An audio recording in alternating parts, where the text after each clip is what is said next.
Everyone, this is Heidi from My Reading Life, and I'm here today to film a review of Call of the Reed Warbler, A New Agriculture, A New Earth by Charles Massy. And this is the Book Naturalist Book Club's pick for April. It also correlates to reading for Aussie April because Charles Massy is Australian, and much of this book takes place it talks about Australia and Australian landscapes and agriculture in Australia. So if you're looking for a book to read that is nonfiction, nature writing about Australia, I would suggest this as an option. So Call of the Reed Warbler is a bit different than many of the other books we've been reading more recently for Book Naturalist Book Club, which have been sort of nature writing memoir.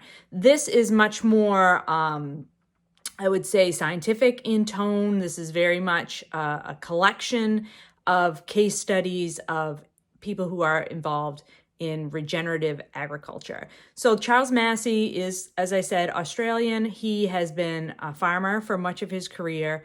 He had a farm in Australia. He has a farm in Australia. He was incredibly involved in raising sheep, merino sheep, and was a leader in the field of that particular type of agriculture.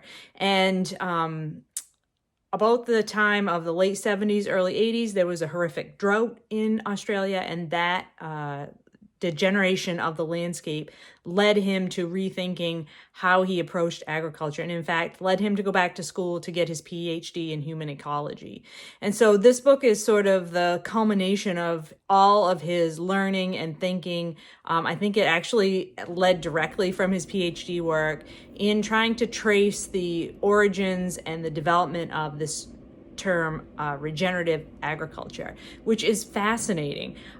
So regenerative agriculture is basically moving away from industrialized agriculture, moving away from this high levels of chemical inputs and interventions into your landscape, and sort of going back and sort of doing things a natural way, allowing your landscape to regenerate, allowing native plants and animals to take over parts of your farm.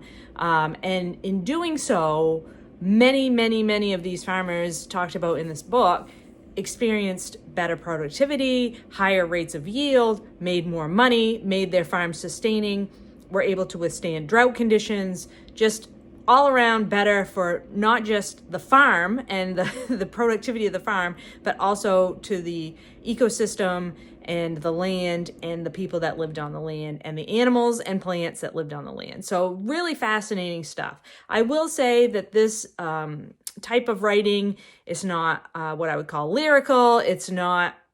It can be dry in places. It gets overly academic in places. There's lots of names of different people who are involved. So all of those things can be off-putting.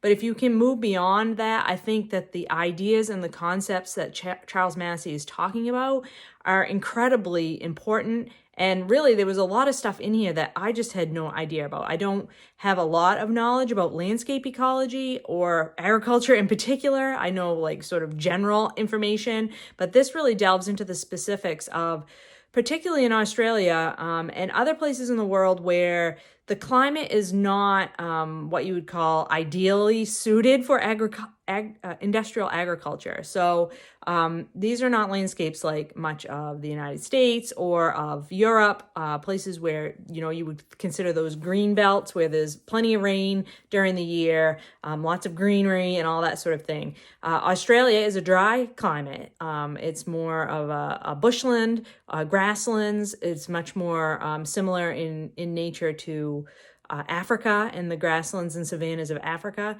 And so what works for some parts of the world just does not work in Australia. So basically, since settlement in Australia by white Europeans, the landscape has continually been degraded based on European farming practices that worked in Europe but weren't suited for the landscape in Australia. And regenerative agriculture really is an attempt to relearn how to live within this Australian landscape. And as Charles Massy says many times throughout the book, if we had only paid attention to the indigenous practitioners that already lived in Australia when we got here. And over the hundreds of years that Australia has been settled by white colonists, like if only somebody had listened to the indigenous people, the Aborigines of Australia, a lot of these detrimental effects might have been avoided. But in fact, the landscape is severely degraded in a lot of places. So reading about these different case studies, about these different farmers who have employed this regenerative agriculture on their properties, it was really fascinating to see the different things that they tried, the different techniques and tools in the toolbox that they each took out. And one thing that I really appreciated was this idea that one size doesn't fit all in terms of what to do. Like there is no one prescription that everybody can apply and say, okay, if I do farming this way, it's going to be great. My landscape is going to be healthy. My farm is going to be productive. I'm going to be able to, survive and make money in my chosen field of farming. It's not like that. It's very much you need to do things that work for your particular landscape. And that really resonated with me a lot because in my own work in the marine environment, I encounter that same thing all the time. Like every little cove is different from the other. Every little section of the coast is different from another section of the coast. And you can't just prescribe one tool to make everything work properly. So I really appreciated that he was calling attention to that as well in this book. I would compare this book to two books that I've read previously about Australian landscape, and that was Dark Emu by Bruce Pascoe and Fire Country by Victor Stephenson. The book by Stephenson in particular is written from an Aboriginal point of view. Bruce Pascoe's is also, and both of those, I don't remember Pascoe himself is Aboriginal, but Stephenson definitely is.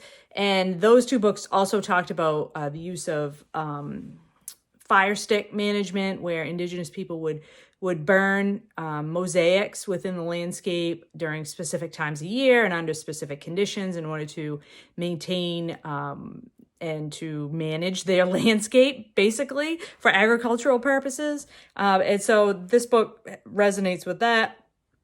It reflects back on those practices as well, although it's not solely focused on that practice. The other thing that this book does is it talks about how perfection is the enemy of the good, right? Like a lot of people, when talking about restoring natural environments, they will talk about, restoring the traditional species that lived in that particular environment. And this book talks a lot about how that is a benefit, certainly, to bring back native grasses and shrubs and trees, but don't be afraid to introduce exotic species as well that work within that particular kind of landscape, that you can't be held to this idea of only, things that always live there, because the environment is so changed at this point. Like you're never going back to whatever that original landscape was, whatever those inputs and whatever those particular species were at that time, like that no longer exists in the world. Like those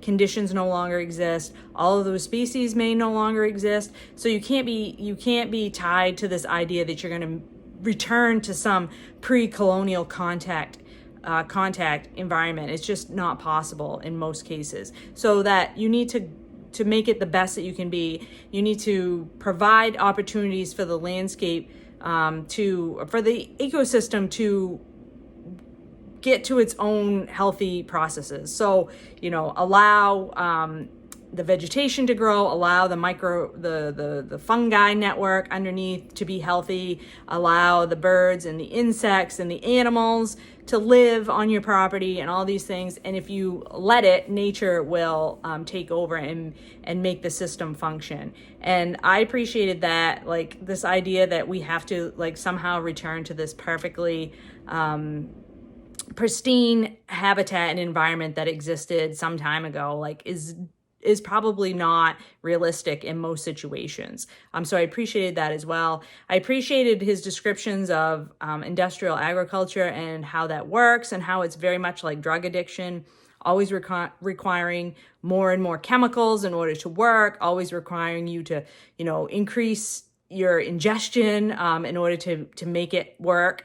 So I appreciated that. And I appreciated the fact too that a lot of these farmers who have gone this regenerative agriculture route often feel lonely. They often feel apart because like they are breaking from the crowd. And that's a really hard thing to do when everybody around you in your field doesn't, they haven't bought into the things that you've bought into, and you're doing something different. And even though your farm maybe is doing really well and is really healthy, like you're still not one of them anymore. Now you're considered other, and how difficult that is to break away from what everyone else is doing. I appreciated that discussion as well. So there was lots that I took out of this. Like I said, there was a lot of light bulb moments for me as I read through this. There was a lot of connections that I was making with my own work in the marine environment. A lot of places where this thinking overlaps, for managing species within the marine habitat as well. So I really got a lot out of this book for that reason as well. I will also say, there's great pictures in the middle of the book that show before and after shots of the types of regenerative agriculture that he's talking about. And the other thing to mention too is how this plays into helping manage the water cycle in Australia, which is very much like a boom and bust kind of cycle, like a lot of periods that's very, very dry, and then all of a sudden a ton of rain will fall. And if your landscape is denuded of vegetation or of ways for the water to like be retained in your property, like it just runs off and creates erosion problems, but also just takes your topsoil with it and your water with it. And so it can rain, and then a half an hour after the rain is gone, your property's just as dry as it was before. And so a lot of talk about how to change that cycle and how to manage your property so that water is retained within the soil, and how important healthy soil is for everything else. Like it's the basics, it's the building block of everything else that you're trying to do. Really fascinating stuff. I really got a lot out of this book. I'm really glad that I read it. I was hesitant. I had heard, things about it, that it was dry and it was tough to like engage with. And I can understand those criticisms, but I think this is a book that if you stick with it is really highly rewarding, particularly if you're interested in this topic. I do want to read. You can see that I tabbed a ton of stuff in here. I took notes. I got a lot out of this book, but I do have a section here that I want to read to you so that you can get a sense of Charles Massy's writing style. While general literacy is driven by the search for knowledge, Orr quite rightly notes that ecological literacy is driven by the sense of wonder, the sheer delight in being alive in a beautiful, mysterious, bountiful world, or what is known as biophilia, the innate human affinity with living things. In short, I believe one cannot gain true ecological literacy without a great empathy with and understanding of nature and how it functions. Thus, one's heart also needs to be involved. So I think this is a great book. I'm really pleased that we picked this one up for Book Naturalists Book Club. I hope that if you haven't had a chance to pick it up before this, you will pick it up in the future and try it out. I think it's really worth your time. So that was April's pick for Book Naturalists Book Club. In May, we will be doing an author spotlight on Sonia Shah. I have 2 books by Sonia Shah here that I have read previously. Pandemic, Tracking Contagions from Cholera to Ebola and Beyond. I have actually read this book twice before. It's really excellent. And The Next Great Migration, The Beauty and Terror of Life on the Move. This one is her most recent book and is all about migration, both human migration and animal and plant migration around the globe. Really fascinating topic. This one, obviously, about pandemics, and hopefully we're far enough out from the COVID-19 pandemic that you would feel comfortable picking this book up because it is really, really good.